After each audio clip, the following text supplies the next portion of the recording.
Olá, eu sou a Aline Campreger, psicóloga e neuropsicóloga, e hoje eu vim aqui perguntar para você o quanto você sabe lidar com a agressividade do seu filho.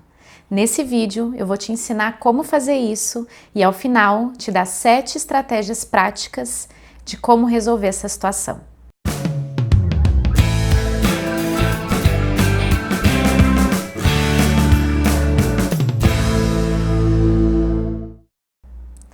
Nós pais estamos o tempo todo muito preocupados em como educar nossos filhos. Queremos que eles tenham os melhores exemplos, as melhores atitudes, que eles possam se desenvolver em sua plenitude. Mas quando vemos as crianças reagirem de forma agressiva, com gritos, xingamentos, agressão verbal e até física, temos a impressão de que aquilo tudo está indo por água abaixo. Na realidade, a gente precisa entender como a agressividade acontece nos seres humanos, como que ela se desenvolve nas crianças e também quais são os estímulos ambientais e os nossos comportamentos, as nossas atitudes que podem interferir nesse processo. Entendendo sobre isso, vai ficar muito mais fácil identificar os gatilhos, identificar o que fortalece esse padrão. E o mais importante, ao final desse vídeo eu quero deixar para você 7 estratégias práticas de como transformar essa realidade, de como ajudar os seus filhos a conseguir lidar com as emoções, porque são elas que muitas vezes mobilizam o comportamento agressivo, de como identificá-las, de como expressá-las para que esse padrão de agressividade não seja mais algo comum na sua vida.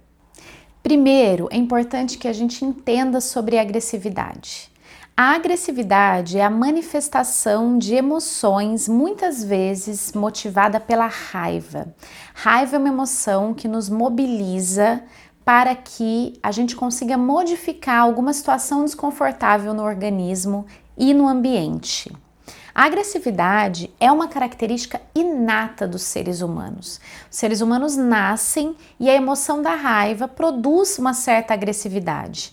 É ela, inclusive, que é responsável por nos defender de situações difíceis, por nos fazer encarar, ter persistência e garra diante de algumas circunstâncias ao longo da vida. Nós sabemos, inclusive, que essa característica da agressividade foi muito fundamental para a evolução da nossa espécie. Em diversas situações onde ainda não havia uma troca estabelecida, uma organização social, os homens usavam da agressividade para conseguirem se comunicar e para conseguirem estabelecer espaços. É dentro dessa situação que a agressividade nos fazia lutar por algo que precisávamos ou desejávamos. Com o passar do tempo, a sociedade ficou estabelecida em leis, ordens e regras, e essa agressividade passou então a não fazer mais tanta função e se tornou um comportamento disfuncional. No entanto, nós sabemos o quanto que a agressividade ainda é um comportamento que precisa ser canalizado principalmente na infância, uma vez que as crianças têm menos facilidade de expressarem as suas emoções de forma verbal e organizada. Diante disso, a gente precisa entender que sentir raiva e conduzir esse comportamento para uma atitude agressiva é algo que pode sim ser transformado. Apesar da agressividade ser uma característica inata, a forma como a gente expressa e canaliza essa agressividade pode ser aprendida, entendida e fortalecida para que ela seja de fato um padrão funcional, para que aquele comportamento seja aceito socialmente, para que os nossos filhos sejam queridos e consigam ser abraçados pela sociedade. Sabemos que o nosso comportamento é o tempo todo influenciado por 3 grandes fatores. São eles a filogênese, que são as nossas características relacionadas à evolução da espécie, a ontogênese, que são as nossas características comportamentais aprendidas dentro de casa, na escola, nas nossas relações individuais, e a cultura. Nela estamos inseridos com todas essas outras aprendizagens e é nela que a gente vai ter os nossos maiores limites de comportamento. Sabe-se que até 80% dos bebês de 2 anos apresentam uma agressividade bem definida. Segundo o pesquisador canadense, o psiquiatra Richard Tremblay, é encontrado em até 80% dos bebês de cerca de 2 anos. Sabemos então que a agressividade é muito reflexo de uma imaturidade do cérebro, ou seja, ainda haverá uma maturação e uma adequação dessas atitudes. As crianças ainda podem substituir essas atitudes por escolhas mais adequadas, mais equilibradas e mais maduras. A neurociência explica essa escolha por reações agressivas muito baseado nesse desenvolvimento que ainda vai acontecer das funções cerebrais. Nós pais, em geral, sabemos muito sobre os nossos filhos, principalmente quando falamos de aspectos físicos. Qual é a temperatura do corpo, quando começa a ser considerada febre, uma alta de temperatura, quais os medicamentos que a criança usa, quais as características físicas que, quando modificadas, nos deixam mais atentos, mas nós sabemos muito pouco sobre o desenvolvimento e o que esperar da evolução emocional e até cerebral de um desenvolvimento infantil.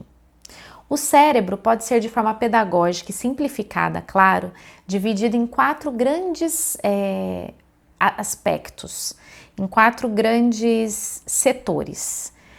Hemisfério direito e esquerdo, que são responsáveis por controlar as ações mais racionais e mais emocionais, e o lado superior e o lado inferior do cérebro. O lado superior do cérebro é onde se localizam as áreas do córtex e do neocórtex. Nessas regiões ficam as funções superiores, que são as funções mais nobres, aquelas que nos caracterizam como ser humano.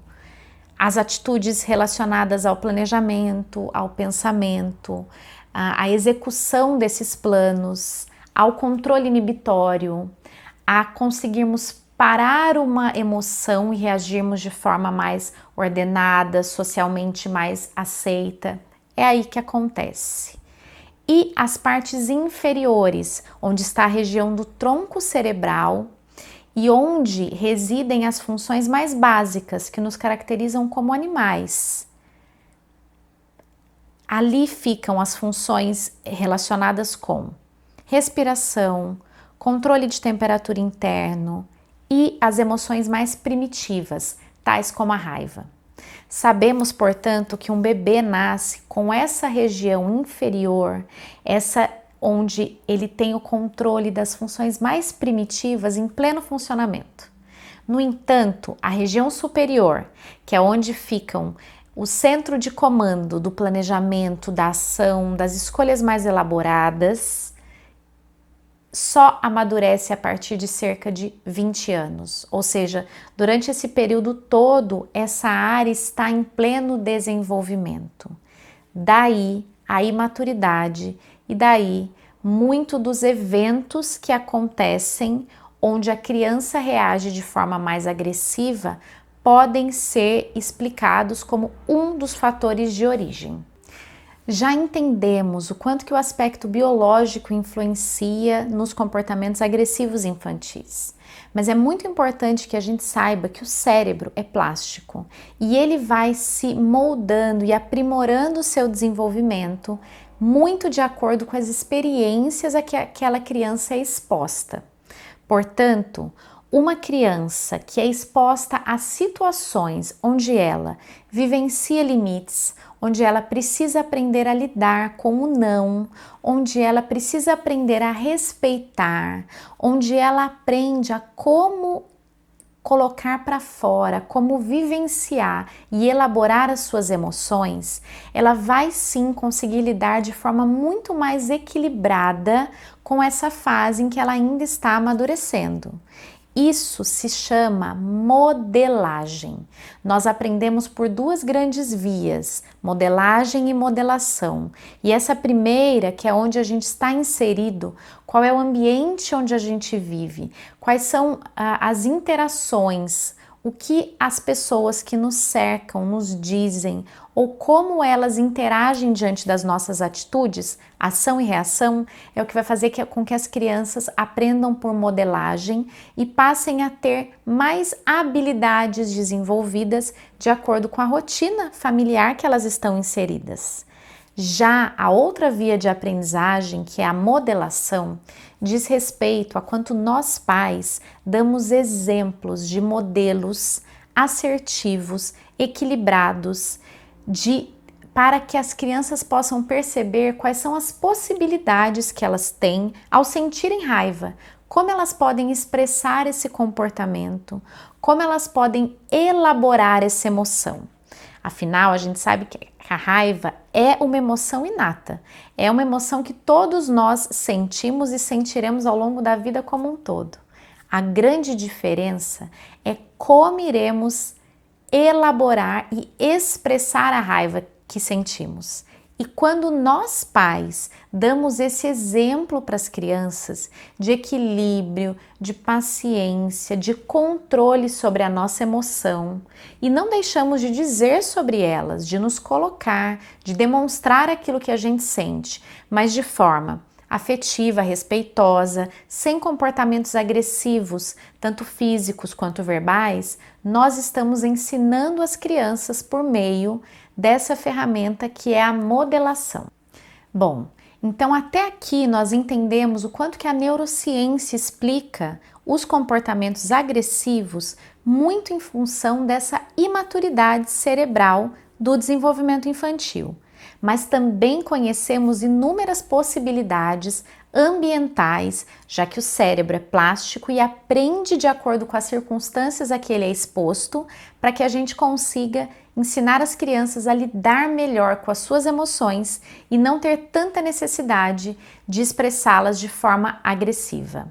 A partir de agora, então, vamos falar sobre 7 estratégias práticas, muito objetivas, para que você consiga aprender a lidar com esse comportamento do seu filho e ajudá-lo a aprender novas maneiras de expressar essas emoções.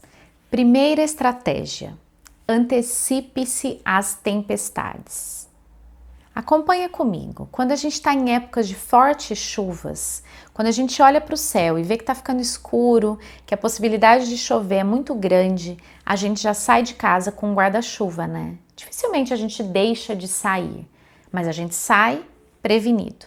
Com as crianças, na educação dos nossos filhos, a gente pode fazer exatamente a mesma coisa. Quando a gente sabe e percebe que os nossos filhos começam a apresentar comportamentos mais agressivos diante de uma situação em que ele se vê frustrado, aborrecido, a gente já pode antecipar isso a ele e dizer para ele: filho, eu entendo que quando você vai brincar com aquela colega ou quando você está com a sua irmã, às vezes você se sente aborrecido, não é? E ouvir o que ele tem a dizer e orientá-lo. Nesse momento, filho, é importante que você chame a mamãe. Eu estou aqui para te ajudar a resolver essa situação. E não precisa ficar preocupado que a criança vai ficar dependente de você. Muito pelo contrário, ela vai ter a oportunidade de observar como a resolução de um conflito pode acontecer sem que ela precise ter o comportamento agressivo. E com a repetição desse acontecimento, a chance dela começar a aprender a lidar com isso, não precisar mais da sua ajuda, aumenta muito. Então, quando a gente se antecipa a uma dificuldade que o nosso filho está tendo e ajuda ele a construir uma nova alternativa, dando para ele a possibilidade de treinar um novo comportamento, a gente aumenta muito a chance dele não precisar mais dessa escolha por um comportamento agressivo e passar então a aprender um comportamento mais funcional e mais respeitoso. Segunda estratégia: ensine autoconhecimento ao seu filho. Quando as crianças sabem identificar e nomear as emoções e os sentimentos, elas estão empoderadas de autoconhecimento.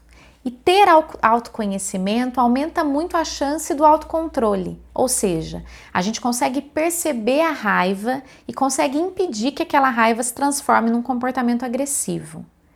As crianças ganham autoconhecimento quando nós falamos com elas sobre o que elas estão sentindo e damos nome a isso. Quando a gente consegue nomear as nossas emoções, a gente consegue elaborar com muito mais facilidade todas elas.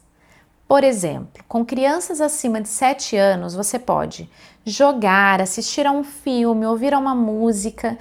Todos esses exemplos dentro de uma área em que ela tenha interesse, dentro de um assunto ou um tema que ela tenha motivação, porque isso traz um engajamento muito maior e a criança vai absorver muito mais aquela aprendizagem. Com crianças abaixo de 7 anos, vale utilizarmos de recursos mais concretos e principalmente mais figurativos, como por exemplo desenhos, emojis do celular, bonequinhos que mudam a feição, porque essas crianças menores, elas vão conseguir imaginar as emoções quando essas emoções estiverem melhor representadas graficamente. Então vale a criatividade, mas são atividades muito simples que muitas vezes já fazem parte do dia a dia dos pais e das crianças, mas que às vezes não são utilizadas em todo o seu potencial e otimizadas. Então, enquanto a gente joga, a gente pode falar para uma criança: eu acho que agora você se sentiu triste porque você perdeu. Será que perder é razão para ficar triste? O jogo tá tão legal. Como é que você percebe que você está se sentindo? E ir dando nome para as emoções que a gente vai observando, dando nome para as emoções que a gente vai sentindo, porque isso vai criando na criança a capacidade de observar, identificar e nomear. E quando somos seres que temos maior autoconhecimento, aumenta muito, muito a chance do nosso autocontrole e da escolha das nossas atitudes estar muito mais sob o nosso domínio e ficarmos orgulhosos dessas escolhas. Quarta estratégia: aprenda a decifrar os comportamentos do seu filho. Muitas vezes olhamos para um comportamento agressivo, entendemos que ali há uma emoção, que pode ser de raiva ou não, entendemos que há uma razão para agredir o outro, ou que o filho tem a intenção de agredir. E muitas vezes não é isso que acontece. Muitas vezes as crianças estão privadas ou estão com alguma necessidade que elas não conseguem expor. Elas podem estar com necessidades básicas não atendidas: sono, fome, atenção, afeto, e elas não sabem organizar aquela falta e agem de maneira agressiva. É muito importante a gente identificar quais são os momentos que os filhos têm esses comportamentos agressivos, o que acontece antes de cada comportamento agressivo, qual é a consequência que a criança tem diante do comportamento agressivo. Todas essas perguntas vão nos dar respostas que são grandes pistas para que a gente possa entender qual é a motivação daquele comportamento. E muitas vezes a gente vai descobrir nessa estratégia que tem algumas necessidades da criança que não estão atendidas, como por exemplo a atenção. E aí a ideia não é que a gente dê atenção diante da atitude agressiva, mas é que a gente passe a funcionar e a criar uma rotina onde a gente consiga dar mais atenção para a criança e abastecendo essas necessidades, decifrando o que esse comportamento quer nos dizer. A chance desse comportamento não ter mais uma função e deixar de acontecer ou diminuir consideravelmente é muito grande. A quinta estratégia que eu quero contar para vocês e pedir para que vocês apliquem aí é: não fortaleça o comportamento agressivo do seu filho. Muitas vezes, e isso eu posso dar exemplos de diversos atendimentos no consultório, do ambiente da minha casa com as minhas filhas, muitas vezes, quando o comportamento agressivo acontece, a reação dos pais, para que eles possam ensinar aquela criança, inibir que aquele comportamento aconteça de novo, corrigir aquela atitude que eles sabem que não é a mais adequada, os pais se voltam e dão muita atenção para a criança. Começam a conversar, olham nos olhos e acabam dando muito mais atenção do que aos outros momentos, principalmente as atitudes adequadas da criança, equilibradas, tranquilas, porque os pais sabem que essa atitude não precisa de correção. Então a gente tem que se preocupar muito em perceber o quanto que a atenção que a gente dá para o comportamento agressivo pode fortalecê-lo ao invés de enfraquecê-lo. E isso é algo que a gente pode controlar através das nossas atitudes. Afinal, a criança não vai separar e entender. Meu pai está fazendo isso só para que eu aprenda. Não, a criança vai entender que naquele momento, diante daquela ação, ela ganha atenção, às vezes exclusividade, às vezes até mais afeto, bem naquele momento. E isso tende a fortalecer o comportamento agressivo, que é tudo que a gente não quer. A sexta estratégia diz: pare de ensinar a criança corrigindo. Ensine o que a criança precisa aprender. Diante de uma atitude agressiva dos nossos filhos, muitas vezes nós atuamos querendo corrigir qual comportamento não deve existir. Mas depois que a atitude agressiva acontece, o que a gente precisa, primeiro, é conduzir a criança para que ela se tranquilize. Não é hora de conversar, de dizer para ela o que ela podia ter feito ou o que ela fará. E sim de olhar para ela e dizer que o que ela fez ali não foi uma atitude legal e que ela precisa se tranquilizar primeiro. Ofereça ajuda, fique perto, peça para ela se retirar do ambiente ou a conduza dessa saída do ambiente. É momento de espera. Quando ela se tranquiliza e essa emoção da raiva baixa, a melhor atitude que a gente pode ter não tem nada a ver com punição ou com castigo. Muito pelo contrário, a gente precisa ajudar a criança a entender como ela causou um dano, deixando alguém chateado, puxando algum brinquedo da mão do colega, empurrando o irmãozinho. E aí a gente pode falar com a criança sobre ações reparadoras. Quais atitudes ela pode ter? Pedir desculpa, brincar de uma maneira mais afetiva, criar alguma estratégia para dividir um brinquedo em tempos iguais e aí conversar com ela quais são os comportamentos que solucionam essa questão. E explicar para ela que da próxima vez, quando ela sentir raiva, ela pode chamar o pai, chamar a mãe, ou ela pode se afastar do amiguinho e pedir um tempo para ela se acalmar. Então, além de reparar o que ela causou com a atitude agressiva, é importante a gente usar esse momento para refletir sobre quais ações ela precisa ter.